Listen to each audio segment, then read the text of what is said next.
Olá, boa tarde, seja bem-vinda, seja bem-vindo. Quinta-feira, 23 de fevereiro de 2023. Começa agora o Câmara Notícia. Muito obrigado pela sua companhia, pela sua audiência.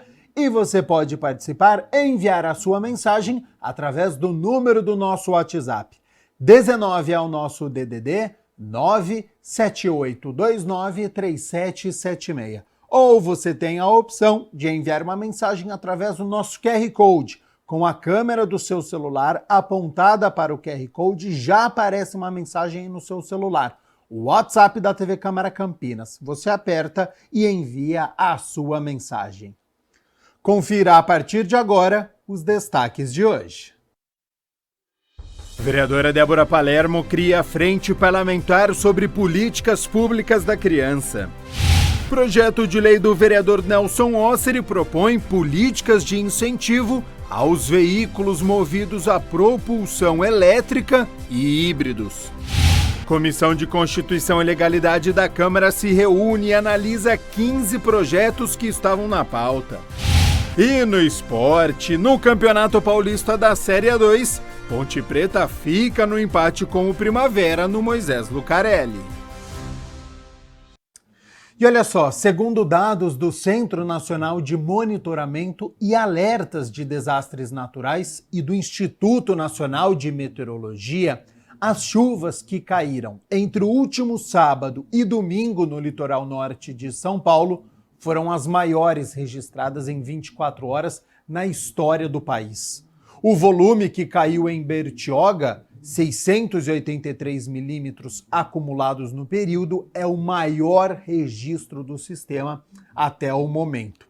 E claro que toda essa situação gerou uma preocupação de todos. A Secretaria Municipal de Assistência Social, Pessoa com Deficiência e Direitos Humanos, aqui de Campinas, encaminhou ontem 4 toneladas em doações de roupas para as vítimas das enchentes do litoral. Os donativos foram entregues à unidade da Polícia Militar Rodoviária de Jundiaí, que vai fazer este encaminhamento para as regiões atingidas. O repórter André Aranha, ele conversou com a secretária sobre esta ajuda fundamental neste momento. Bom, é isso mesmo, Campinas tem participado, ajudado através da prefeitura, feito doações para o litoral. Estou aqui com Vanecleia Moro, secretária, para falar justamente a respeito dessa situação. Tudo bem, secretária? Olá, boa tarde. Bom, Campinas tem feito a sua parte, ajudando dentro do possível, fazendo as doações. Como que está essa situação? Nós temos um povo muito solidário. Nós estamos com SOS Chuvas desde o dia 20 de janeiro. Tivemos uma arrecadação muito expressiva e assim que soubemos das situações ali no litoral, o prefeito pediu para que nós pudéssemos também arrecadar para destinar para o litoral. Hoje saiu aqui de Campinas um caminhão com 4 toneladas de roupas que foram através da Polícia Rodoviária entregues lá no litoral. E essas arrecadações continuam. Nós vamos continuar atendendo sim o povo campineiro, a população campineira, porque ainda tem previsão de chuvas e muitas famílias foram afetadas, mas nós teremos também uma parte de arrecadações para aqueles que querem destinar especificamente para o litoral. Bom, então a pessoa que fizer essa doação, ela vai poder escolher se a doação vai para o litoral ou fica aqui em Campinas? Sim, quando ela faz a doação, ela entrega. Nós tivemos mais parceiros que aderiram à campanha, rede de supermercados, e eles estão arrecadando especificamente para o litoral. Outros locais estão arrecadando especificamente para a população campineira.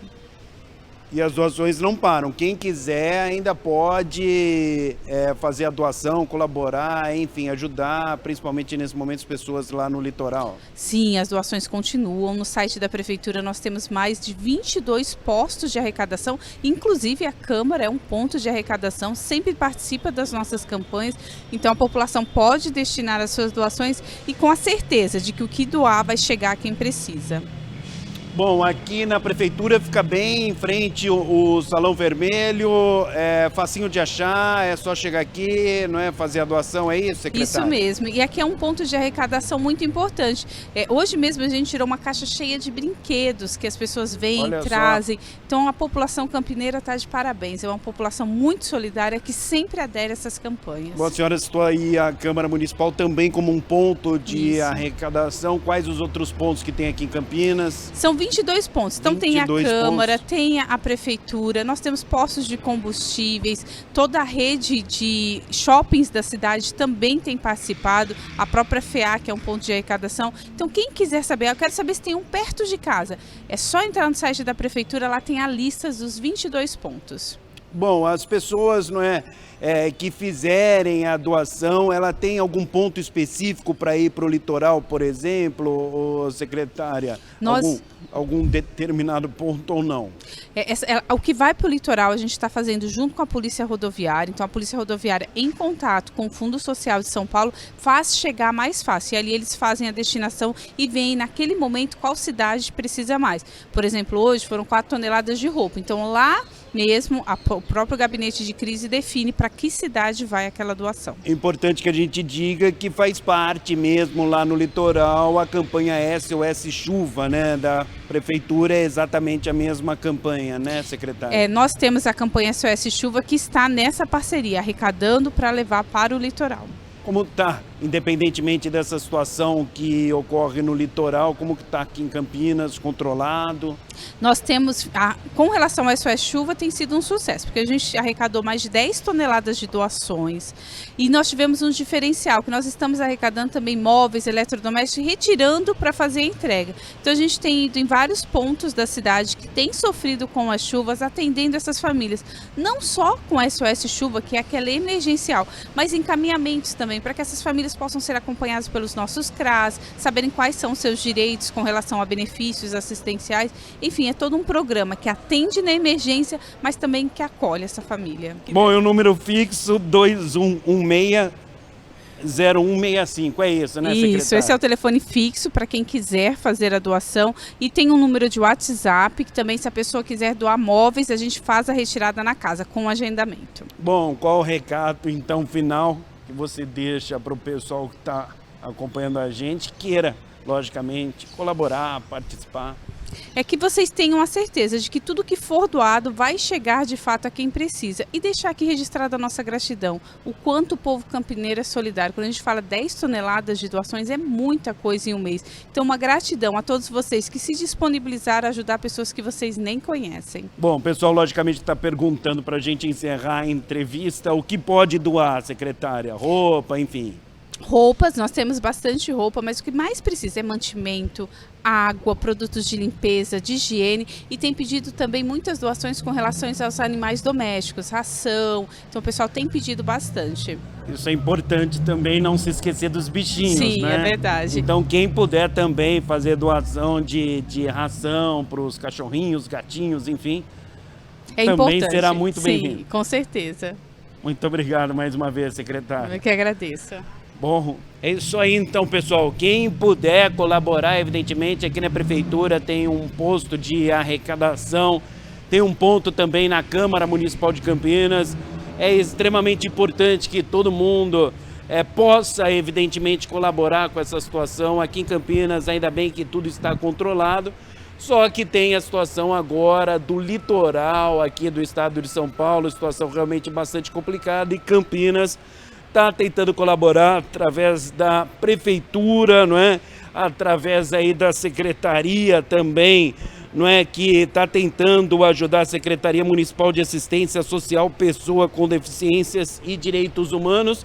Conversamos com a secretária Vandercleia Moro, que falou conosco a respeito dessa situação, pedindo, evidentemente, para você que está acompanhando o Câmara Notícia, possa fazer a doação. Confirmando a informação aqui na prefeitura, que fica no centro da cidade, outros mais de 20 postos de arrecadação, e também na Câmara Municipal, também uma outra opção no bairro Ponte Preta. Eu volto com você, Gabriel Castro.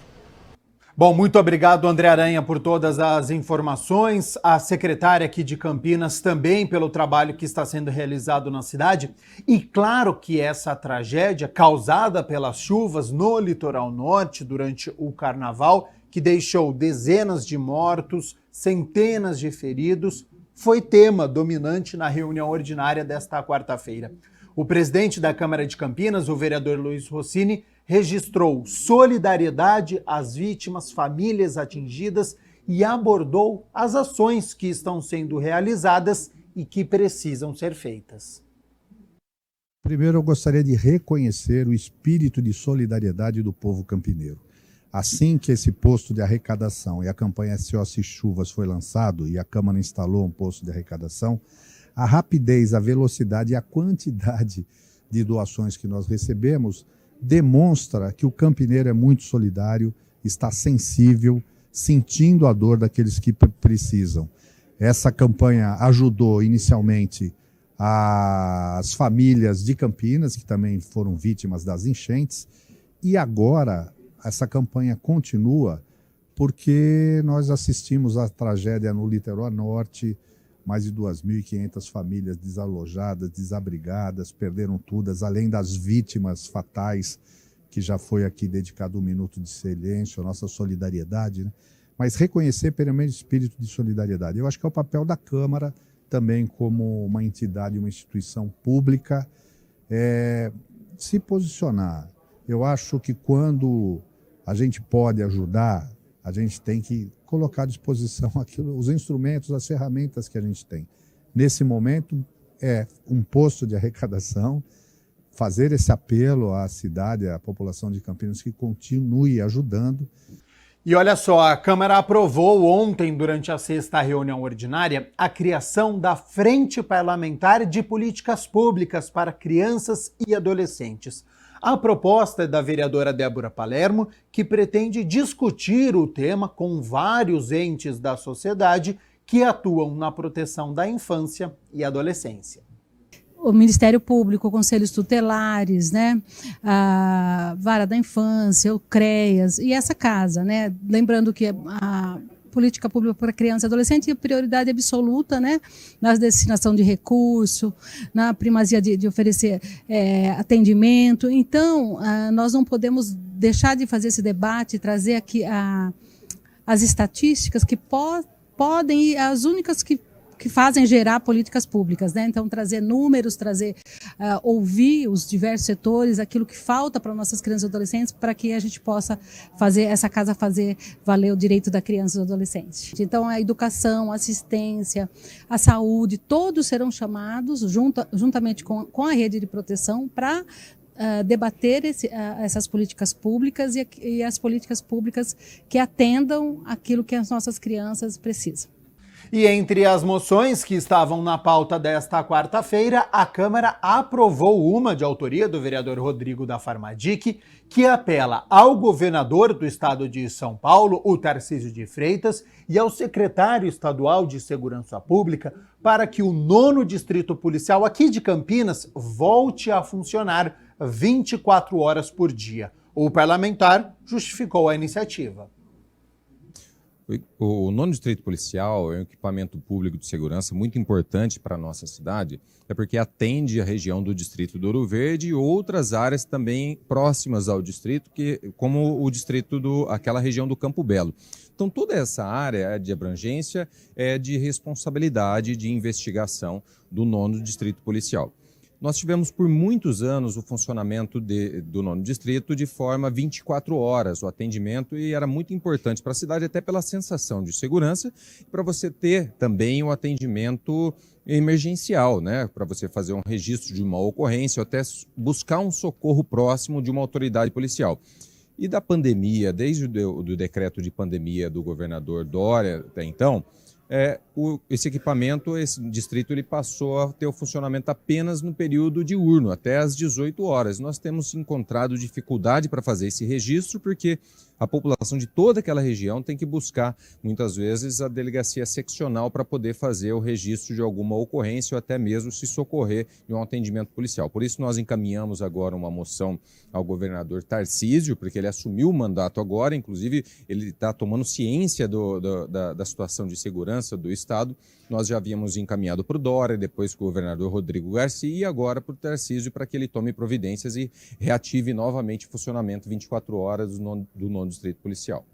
A gente segue aqui com as notícias do Legislativo, porque projeto de lei do vereador Nelson Osseri foi protocolado e propõe políticas de incentivo aos veículos movidos a propulsão elétrica e híbridos. O projeto de lei, se for aprovado, vai dispor de políticas de incentivo aos veículos movidos a propulsão elétrica e híbridos no âmbito da administração pública municipal de Campinas. Eu apresentei para que a Prefeitura Municipal de Campinas, o Poder Executivo, a própria Câmara Municipal, as autarquias, elas utilizem pelo menos na sua frota de 20% de carros elétricos, né? Que possa, assim, servir como exemplo para os demais repartições públicas de outras cidades, de outros estados, e que possamos, assim, colocar Campinas aí na frente dessa inovação, onde nós já percebemos até em muitos condomínios, até na própria rua, veículos elétricos funcionando, os carregadores, né, nos condomínios, isso já praticamente vem na residência, quando você adquire. O projeto traz uma tendência mundial que é favorável ao desenvolvimento econômico sustentável, trazendo como exemplo para outras repartições públicas. A proposta já foi protocolada e segue em tramitação pela Casa. A Câmara Municipal, ela tem como, através do mandato do vereador, trazer essa inovação e fazer da cidade um exemplo para as demais. E ontem a Comissão de Constituição e Legalidade se reuniu pela segunda vez no ano e deu o parecer em 15 projetos que estavam na pauta, com 4 parecer de vistas. Confira como foi. Foi realizada a segunda reunião da Comissão Permanente de Constituição e Legalidade no plenário da Câmara Municipal. O vereador professor Alberto foi o responsável por comandar a reunião. A primeira a falar foi a vereadora Mariana Conte, que comentou sobre um caso de feminicídio em Campinas. Infelizmente, nós registramos mais um feminicídio na cidade de Campinas, um feminicídio que aconteceu no Vale das Garças, no distrito de Barão Geraldo. Quero aqui me solidarizar com a família e dizer que, infelizmente, nessas épocas é muito comum, né, a situação dos feminicídios. No caso, uma mulher foi assassinada pelo marido e lamento que isso tenha acontecido e entendo que a resposta que o poder público pode dar é a ampliação do combate à violência contra a mulher. Também presentes na mesa, os parlamentares Carmo Luiz, Nelson Osseri e Cecílio Santos manifestaram sua solidariedade para as famílias do litoral norte do estado que foram atingidas pelas últimas chuvas. Para terminar, presidente, gostaria de deixar minha fala de solidariedade às famílias que enlutadas e que estão desalojadas, sofrendo no nosso estado de São Paulo pelas fortes chuvas do litoral norte. Uma pena, uma tragédia e que, infelizmente, nossa sociedade foi assolada. Quero aproveitar aqui também e me solidarizar com todas as famílias que sofreram aí com as fortes chuvas, em especial as famílias do litoral norte, né? Agora muitas pessoas estão aí nos procurando também para montar esses pontos de doações e estou me colocando à disposição, não só através da Câmara, né, do espaço da Câmara, como também do gabinete. Minha solidariedade aos familiares, aos amigos e o meu lamento a isso e meu apelo também às autoridades investiguem e que possam punir os culpados. Minha também solidariedade às famílias que sofrem em função das inundações no litoral e em outras cidades do nosso estado. Nós sabemos que os eventos climáticos extremos é uma realidade e aqui na Câmara, né, através da Comissão Especial de Estudos, eu junto com o vereador Paulo Búfalo, alertamos e estamos batalhando para que a cidade se prepare melhor para esses eventos. Na pauta do dia, dos 15 itens para debate e votação, 4 foram pedido vistas. Os outros tiveram parecer favorável. Ao fim, o professor Alberto fez um relato sobre as atividades da comissão. Nossa Comissão de Constituição e Legalidade, ela tem que fazer uma leitura jurídica, de constitucionalidade, de legalidade. Mas às vezes aparecem projetos que têm um apelo, um mérito tão grande que a gente fica numa situação, às vezes até vota constrangedoramente, né? De maneira, nos constrange às vezes em poder não acolher projetos bons que mereciam debates, que mereciam uma continuidade, nem se fosse para fomentar o tema apenas. Mas essa é uma comissão que tem que prezar pela constitucionalidade, pela legalidade.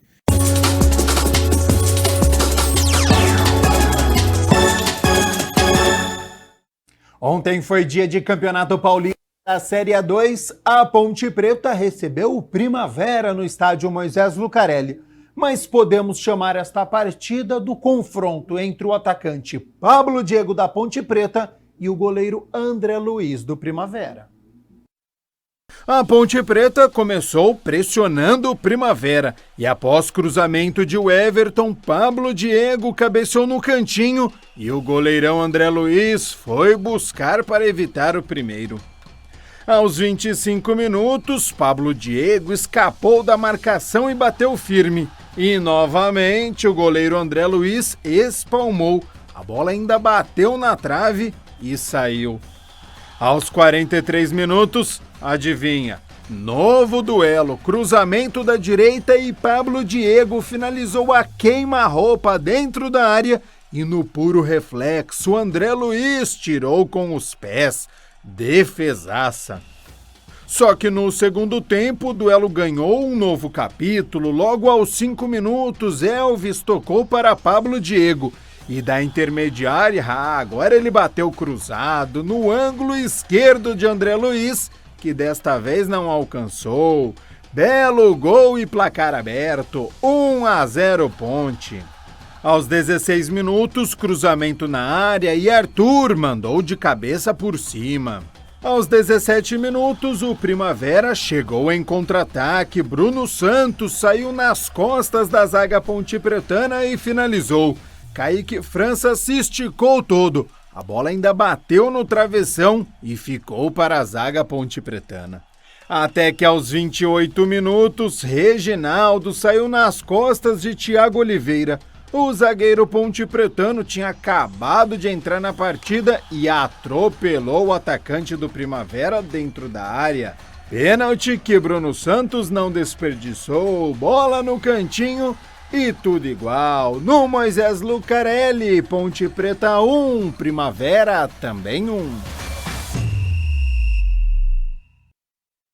Bom, foram 2 tempos distintos, né? No primeiro tempo, a Ponte Preta dominou completamente, você acompanhou aí os melhores momentos, poderia ter feito pelo menos 2 gols, mas parou no goleiro André Luiz e na trave.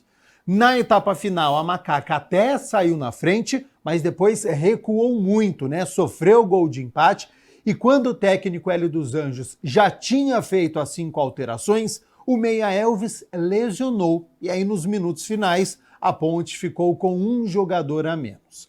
Bom, a Macaca não tem muito tempo para se lamentar sobre este empate ou até para poder recuperar os atletas, porque depois de amanhã, no sábado, a Ponte enfrenta o Lemense lá em Leme, duelo fora de casa. Lembrando que restam apenas 3 rodadas para o término desta primeira fase. A Ponte já está classificada e, neste momento, abriu 7 pontos de vantagem sobre o segundo colocado, mas a Ponte está com um jogo a mais. Bom, a gente segue aqui com o nosso Câmara Notícia, hora de falar sobre aquele especialista que estuda o couro cabeludo, busca uma solução para problemas como caspa, queda, oleosidade e quebra dos cabelos. Então, sobre o terapeuta capilar, você fica agora com o nosso quadro Se Liga na Profissão.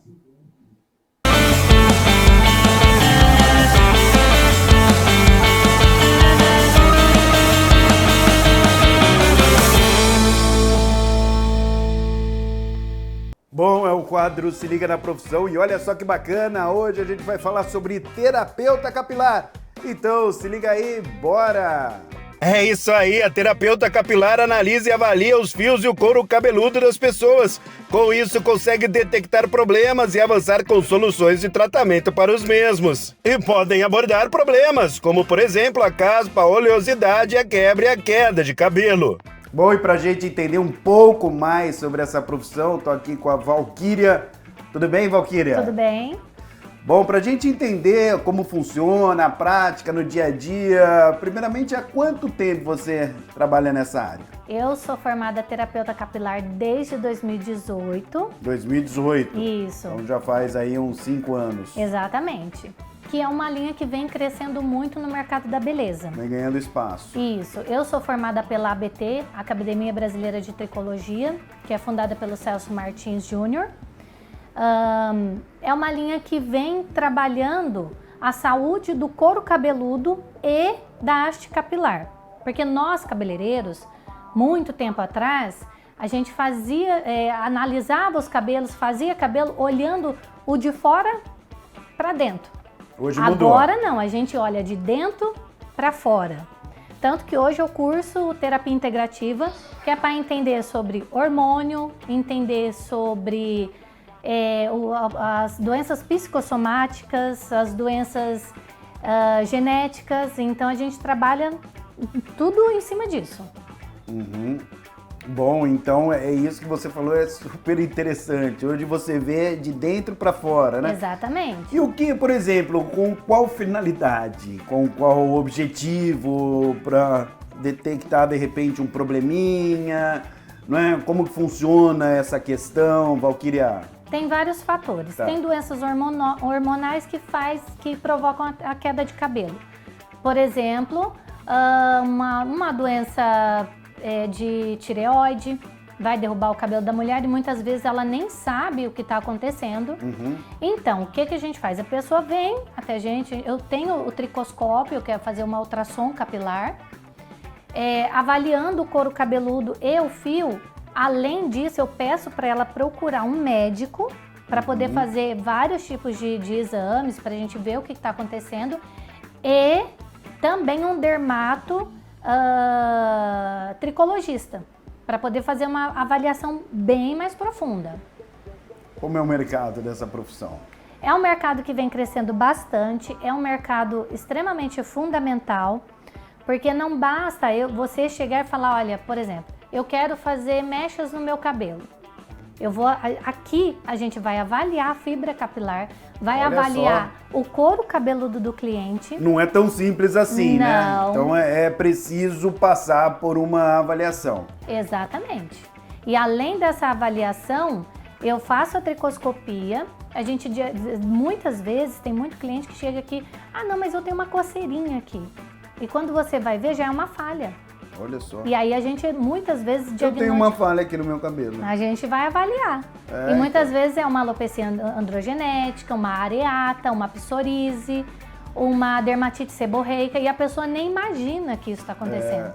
Reclama que o cabelo está muito oleoso, que tem que lavar todo dia, pode ser um distúrbio da oleosidade. Tá vendo, pessoal, como é importante esse tipo de avaliação, de trabalho, né? Quais os cursos para se tornar uma terapeuta capilar? Temos os cursos de terapia capilar básico, para você entender um pouquinho do que está acontecendo.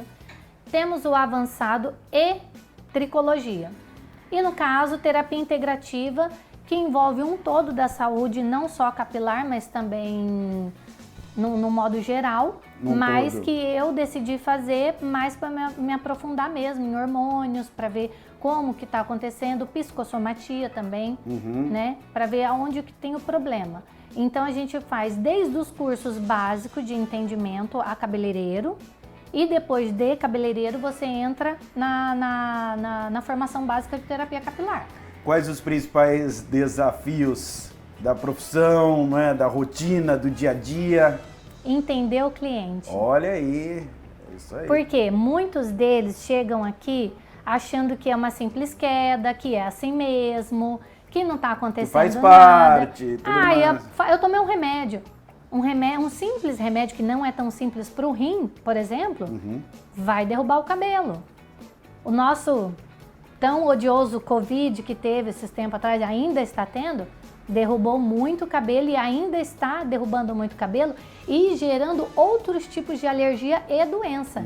Inclusive, um dos meus professores, o Eduardo Mota, ele fez uma pesquisa e através dessa pesquisa foi diagnosticada a molécula do coronavírus no couro cabeludo. Puxa vida, então, ainda mais quem teve Covid e está percebendo realmente uma queda de cabelo e tudo mais, enfim, alguma coisa diferente no cabelo, mais um motivo para procurar um profissional, uma profissional, exatamente, terapeuta, não é, que possa, de repente, auxiliar, porque certamente vai precisar, né? Exatamente.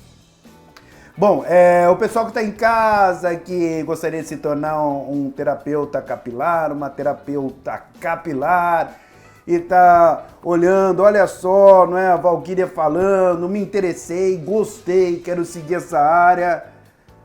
Quais as dicas que você deixa? Entra, faça um curso na ABT, que é, como eu falei, Academia Brasileira de Tricologia. Quanto tempo dura o curso? O curso inicial básico, ele dura em torno de 6 meses. 6 meses. 6 meses. Um excelente, eu falo que não é custo, é investimento. Investimento, sem dúvida. Se vai quiser ser um seguir a mundo, área... vai ser um mundo que você vai entrar e você não vai olhar mais o cabelo como um simples fio de cabelo. Você vai olhar além dele. Você sabia que um fio de cabelo tem medula? Não. Ele tem medula. Então, para você ter noção que você não vê mais somente com um fio de cabelo. Na verdade, cuida da saúde do cabelo, né? Exatamente. E não é todo mundo, aliás, imagino que seja uma minoria, né, que leve isso a sério e tudo mais. Por isso é importante que as pessoas conheçam o trabalho de vocês, para que possam cuidar não só da estética do cabelo, né, o que é muito legal também, mas cuidar, evidentemente, não é, da saúde do cabelo, 100%. que é muito mais importante do que a estética, né? mais. Porque isso, como você diz, pode, não é, de repente até acarretar doença e tudo mais. Você citou aí a Covid, né? Sim, sim. Inclusive, uma das nossas maiores queixas aqui no salão é quem faz a progressiva. Quem faz a progressiva ao longo dos anos vem perdendo o cabelo. A gente chega a pedir para o cliente comparar uma foto dele de 5 a 10 anos e comparar uma foto hoje. A progressiva, além dela ser um produto tóxico e cancerígeno, proibido pela Anvisa, ela é um dos produtos químicos que mais derruba cabelo. Bom, e também é feito em homem e mulher. Homem e mulher. Esse tipo de avaliação, Sim. tudo. Bom, beleza, show de bola. Mais alguma coisa sobre a profissão que você queira acrescentar para a galera que está acompanhando o quadro Se Liga na Profissão? Sim, é uma profissão apaixonante. Você vai ver além do cabelo, você vai enxergar o cliente de uma forma mais humana, porque quando ele senta aqui, você vai começar a avaliar o couro cabeludo dele, vai sair coisas que está acontecendo na vida, o problema às vezes que está acontecendo e a pessoa não tem noção do que isso afeta a saúde capilar. Então é um mundo apaixonante, é um mundo de puro amor e vale a pena. Você citou algo interessante aí, de repente, não é? Alguma questão emocional pode... 100%. Olha aí. E é um dos casos mais difíceis para a gente tratar. Por quê? Porque até o cliente se sentir à vontade em desabafar com a gente, é um processo, são vários atendimentos. E muitas das vezes tem muito cliente que na segunda atendimento já consegue se soltar, tem muitos que na terceira sessão, quarta sessão de terapia capilar que começa, porque eu trabalho com a massagem, óleos essenciais, então o óleo essencial, muitas vezes ele traz aquele cheirinho da infância, então a pessoa começa a se soltar. e muitas vezes essa cadeira, esse cantinho aqui, se torna um cantinho de desabafo. Bom, a Valquíria então vai mostrar, né, vai fazer uma avaliação aqui no meu cabelo para mostrar certinho, né, o passo a passo, o que exatamente ela faz, para o pessoal de casa entender direitinho, ver aí todo o procedimento nessa profissão que é extremamente importante, fundamental para a saúde do cabelo. Sim. Valeu, obrigado. Nada. Bom, pessoal, é isso aí, já sabe, né? Se liga na profissão.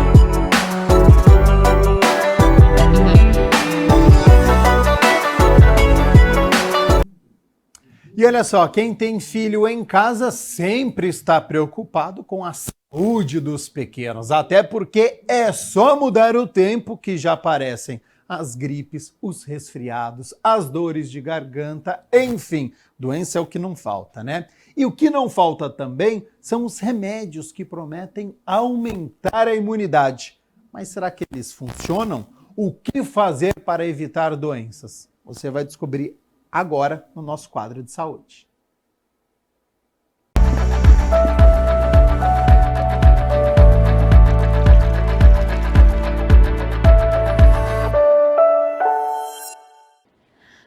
Olá, mais um Saúde Agora começando aqui pela tela da TV Câmara Campinas. E antes de falar qual vai ser o tema de hoje, eu quero mais uma vez agradecer a sua companhia e audiência e, claro, lembrar que a sua participação, a sua sugestão é sempre muito importante. O nosso WhatsApp já está aparecendo aí no seu vídeo, deixa ele anotado no seu celular e se tiver alguma dúvida é só mandar para cá que a nossa produção vai atrás de um especialista para tirar todas as dúvidas. Agora sim, eu quero falar com você, mamãe e papai, ou com você aí que tem alguma criança em casa, porque hoje a gente vai conversar sobre imunidade. A gente vai saber o que pode aumentar a imunidade dos pequenos.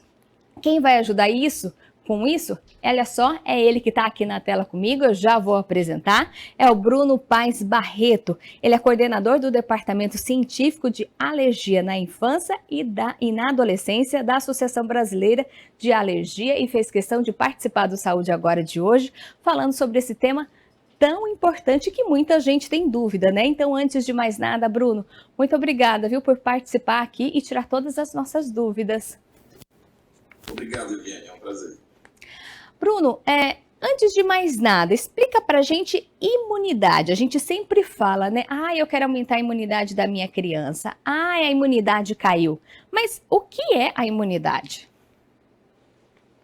Bom, Viviane, o sistema imunológico é um sistema, né, complexo que nos ajuda a nos defender contra agentes estranhos, né, agentes bacterianos, virais, nos ajuda a tolerar os agentes próprios. Por exemplo, nós temos células, nós temos proteínas próprias do nosso organismo que têm que ser reconhecidas como tal, porque senão eu posso fazer doenças chamadas doenças de autoimunidade.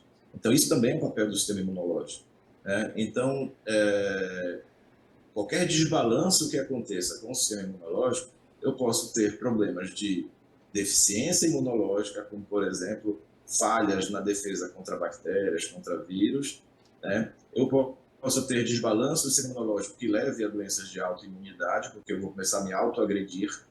E eu posso também ter desbalanço do sistema imunológico que cursa com reações para antígenos que são inócuos, que são inofensivos, como, por exemplo, as alergias, onde o meu sistema imunológico vai reagir contra uma proteína, por exemplo, alimentar, proteína do leite, proteína do ovo, e isso também é um desbalanço imunológico. Então, o sistema imunológico ele é complexo, ele se inicia após o nascimento, o seu desenvolvimento, só que antes de nascermos, nós temos o que nós recebemos da mãe. Então, nós já nascemos com uma certa quantidade de defesa orgânica do sistema imunológico, inato e adaptativo, mas ele vai se aperfeiçoar e amadurecer com o passar do tempo, né? Então, isso faz com que exista aí um tempo na infância que a criança é muito matura imunologicamente, porque aquilo que eu herdei da mãe eu vou perder ao longo dos primeiros meses, e aquilo que eu deveria construir propriamente do meu sistema imunológico pessoal como criança vai demorar um pouquinho para atingir a maturidade. Por isso que as crianças são mais frágeis. E, Bruno, é por isso que quando nasce o leite materno, ele é tão importante?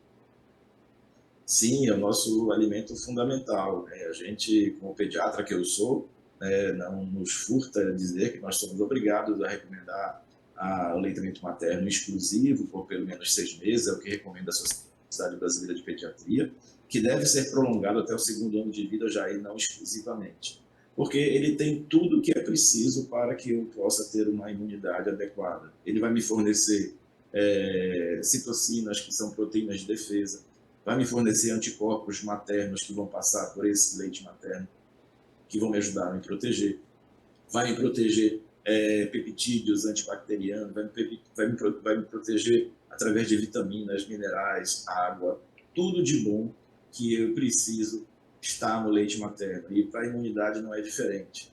O que acontece é que isso, mesmo sendo muito bom, ele vai ajudar no amadurecimento do sistema imunológico, mas que ainda vai requerer um tempo para que esse amadurecimento se complete ao longo dos primeiros anos de vida dessa criança. Mas é fundamental, sem dúvida nenhuma, a gente precisa do leite materno. E falando em leite materno, é uma coisa que a gente escuta muito, e eu vou aproveitar a sua participação aqui para tirar essa dúvida. Leite materno, não existe leite fraco. Não existe leite fraco, né? Mesmo existem estudos que mostram que mesmo mães desnutridas, mães que não estão tão bem nutridas, a natureza ela é sábia, ela compensa essa desnutrição materna, mas ela acaba havendo uma compensação do leite desta mãe desnutrida, fazendo com que o leite dela seja um leite igual ao de uma mãe que tem a sua nutrição adequada. Então não existe leite fraco. Existem uma série de problemas, às vezes, relacionados à questão de técnica de pega da mama. Existem mães que são mais ansiosas e que por isso têm mais dificuldade na apojadura do leite, o leite sai com menos intensidade, demora mais para sair. Isso gera todo um ciclo vicioso de ansiedade, de estresse, e muitas vezes faz com que realmente seja difícil essa apojadura, seja difícil que a criança acabe mamando uma quantidade adequada. Né? Mas o leite em si ele não é fraco, né? Não tem por que eu sobrepor ou trocar ou fazer algum tipo de acréscimo com outro tipo de alimentação que não o leite materno. E quando a gente fala aí de imunidade, a gente está falando aí do leite materno, né? Mas também tem que lembrar que tem as vacinas, né? Um complementa o outro, doutor Bruno.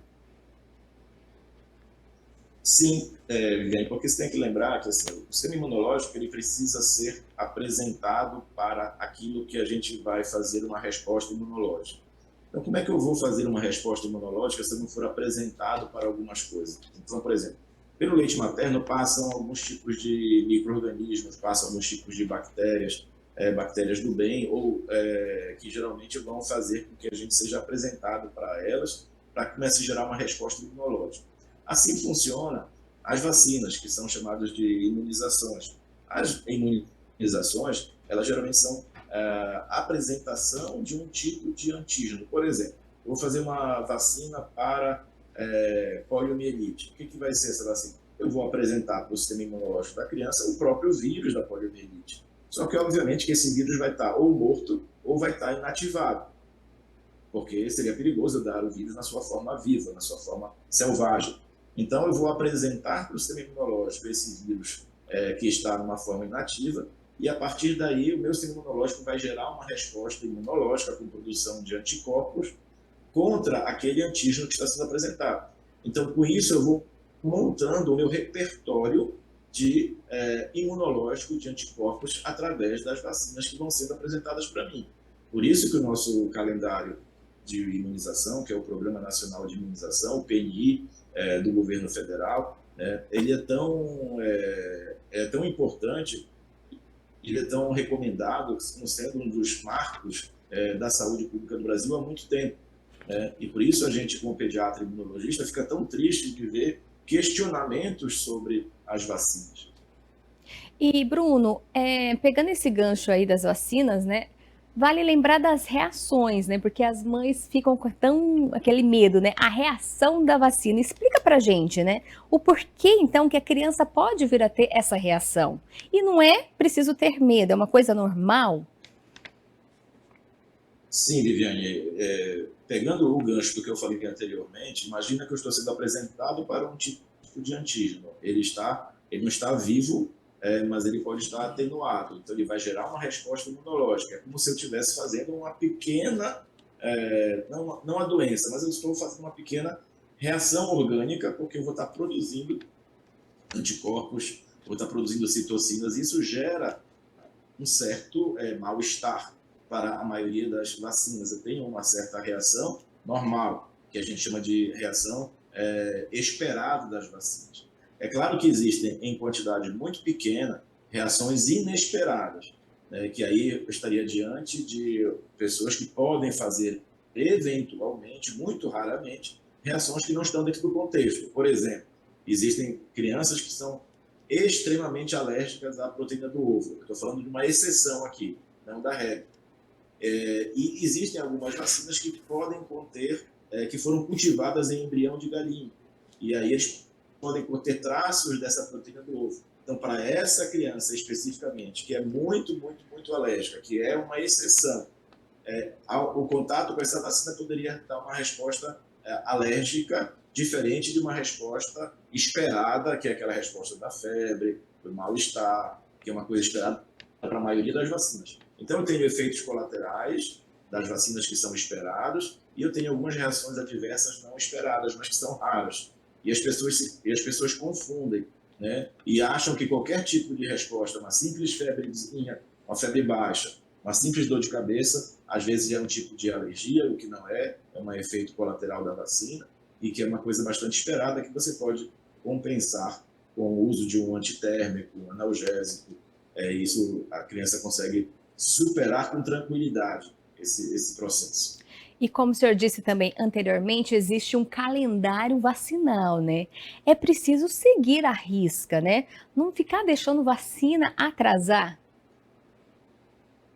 Exatamente, isso é muito importante. A gente, infelizmente, Viviane, está vivendo aí um pós-pandemia, na verdade não um pós-pandemia, mas essa calmaria da pandemia, mas a pandemia trouxe muitos problemas para nós, muitas tristezas, obviamente, mas para nós, pediatras e imunologistas, muita preocupação, porque houve um atraso muito grande no calendário vacinal. Muitas mães nem saíam de casa para fazer a atualização do seu calendário vacinal. Então, esse calendário vacinal precisa seguir uma rotina, ele tem prazos, ele tem datas para serem feitas essas vacinas, tem vacinas que eu preciso fazer reforço, 1 ou 2 reforços. Então, tudo isso aí é importante que seja bem delineado, que seja bem executado esse cronograma, porque eu não posso ficar realmente fazendo esses hiatos, esses buracos, essas lacunas no meu calendário vacinal, porque isso vai impactar não somente para a criança que deixou de receber, mas muitas vezes o efeito de rebanho,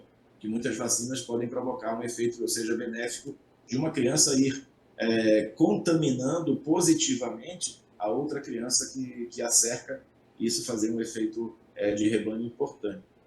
Então tem que ter muito cuidado, tem que estimular para que possamos estar sempre num nível de vacinação adequado, de cobertura vacinal adequada.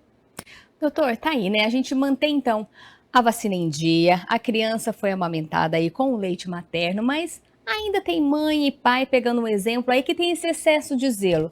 Não deixa a criança andar descalço, por exemplo, brincar na areia, andar na grama. Tudo isso ajuda ou não na imunidade? Esse é um campo muito bonito, Viviane, que eu gosto muito dessa área que a gente chama de hipótese da higiene, né? Então, assim, nem 8 nem 80. Né? Obviamente que você deixar a criança numa vala suja, né, cheia de bactérias, isso não é isso que estamos falando.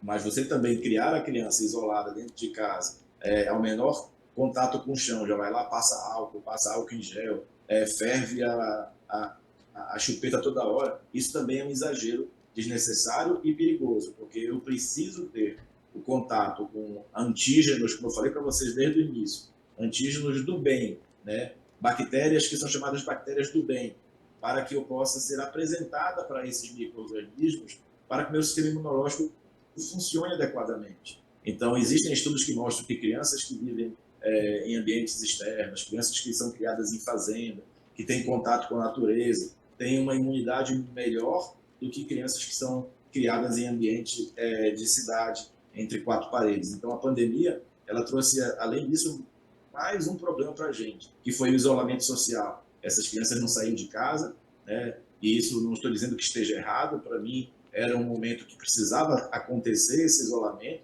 mas do ponto de vista imunológico, a gente está vendo aí um apagão imunológico nessas crianças, porque, primeiro, elas não foram apresentadas para esses antígenos que deveriam ser apresentados.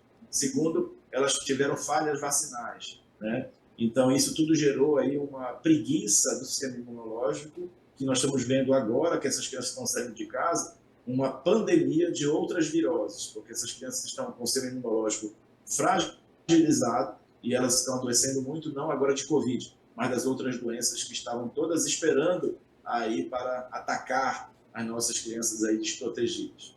Doutora, eu vou pegar esse gancho aí, né? Como o senhor disse, né? As crianças estão voltando a sair, estão voltando a ir para a escola também. A escola é um lugar onde realmente se fica muito doente? E já vou engatar uma outra pergunta. É verdade que até os 5 anos é normal ficar doente assim, todo mês praticamente? Infelizmente Viviane. Então, a escola é um ambiente realmente muito contaminado. A gente tem visto que as crianças cada vez mais estão entrando precocemente na escola. Se eu lembrar da minha época, já se vão aí 50 anos atrás, a gente entrava na escola com 6 anos já para fazer aí a alfabetização, fazer o ensino que hoje é o ensino primário, né, o ensino fundamental. Hoje em dia a criança entra na escola, na creche, né, logo depois que a mãe sai da sua licença maternidade. Então entra às vezes com menos de 1 ano de vida ou com 1 ano e pouquinho de vida. E se você lembrar que eu falei anteriormente, o sistema imunológico ele vai amadurecendo aos poucos. Então a gente vai colocar a criança exatamente no momento de vida em que não existe um amadurecimento imunológico.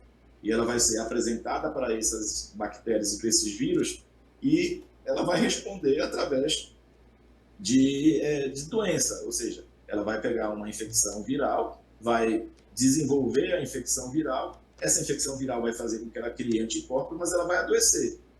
Tá? E a criança estando na escola e com um sistema imunológico imaturo, ela vai ter uma infecção a cada 20, 25 dias. Existem estudos que mostram que crianças nessa idade, a cada 20, 25 dias vão ter uma infecção viral. E a mãe tem que estar preparada emocionalmente para isso, saber que isso vai acontecer, saber que as infecções, na maioria das vezes, não são graves, mas que vão impactar de alguma maneira, né, na condição e na qualidade de vida dessa criança e dessa família.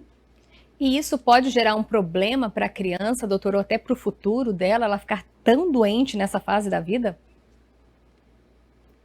Veja bem, na maioria das vezes não, porque são, como eu falei, são infecções esperadas, infecções virais, tipo resfriados, tipo gripes leves, às vezes um quadro de diarreia, né, não trazem repercussões. Só que tem algumas crianças que têm uma imunidade mais fragilizada do que ela já é, ou seja, existem algumas situações patológicas em que essas crianças acabam tendo infecções mais graves, fazem pneumonias, fazem sinusite de repetição, podem fazer um quadro mais grave, mas são exceções, mas pode acontecer sim, tá? E aí eu acho que é uma questão de uma boa conversa e um bom pediatra para poder orientar essa mãe, ver se está tendo impacto na qualidade de vida, se está tendo impacto no desenvolvimento.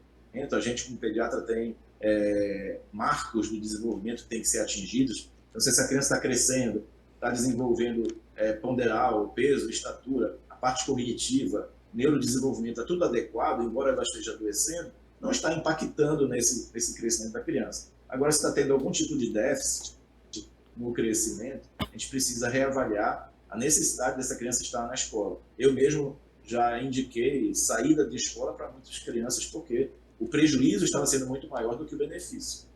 Doutor, no inverno, o que acontece? A imunidade cai ou é a temperatura que causa tudo? Por que se fica tão doente no inverno?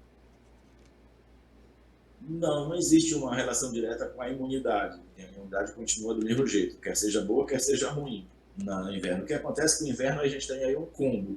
Qual seria esse combo? Eu tenho uma sazonalidade, onde eu vou ter, né, esta época de inverno, o aparecimento de alguns vírus que são típicos dessa época. Então eu vou ter uma maior prevalência de algumas infecções virais, né?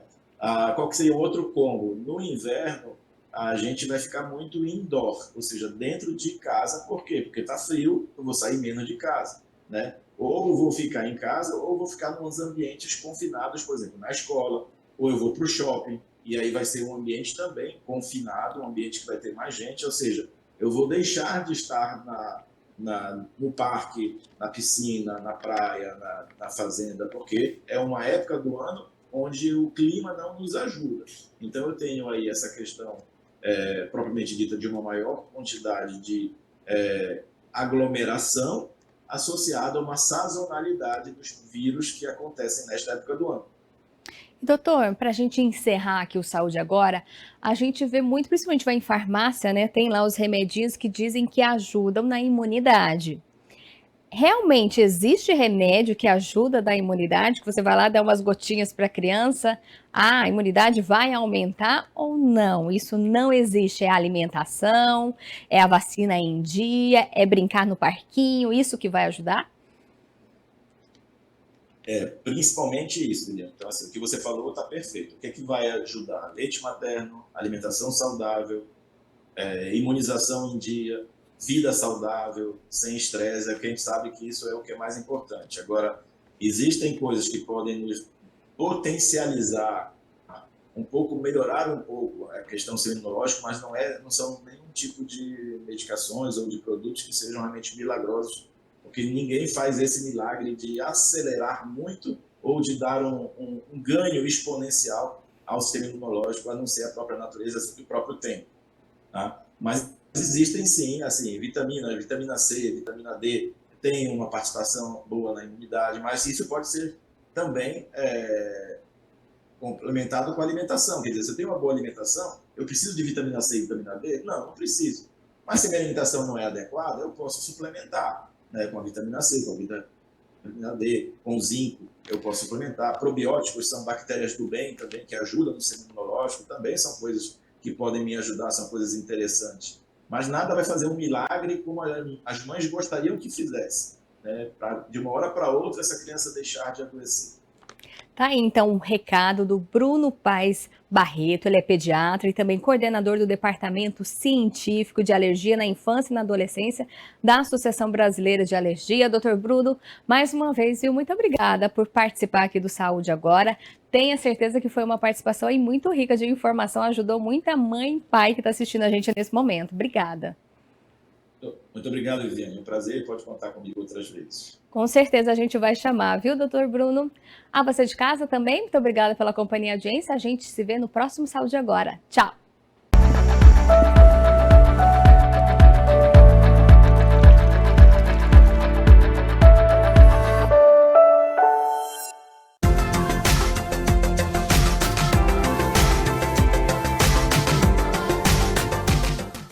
Quinta-feira que amanheceu ensolarado com um ventinho gelado, né? Mas ao longo do dia a temperatura sobe, a nebulosidade também aumenta e, para variar, tem previsão de chuva para o fim da tarde. Atenção, hein? Você que passa por alguma área de risco ou de alagamento, porque pode ser aquela chuva de verão, forte, mas rápida.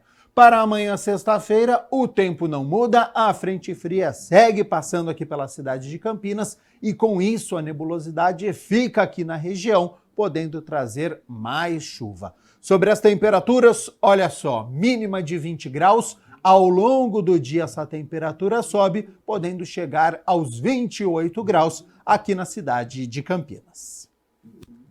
O Câmara Notícia fica por aqui. Muito obrigado pela sua companhia, pela sua audiência. Continue aqui na TV Câmara Campinas e nos vemos amanhã na sexta-feira, ao vivo, a partir do meio-dia. Te espero, hein? Tchau, tchau.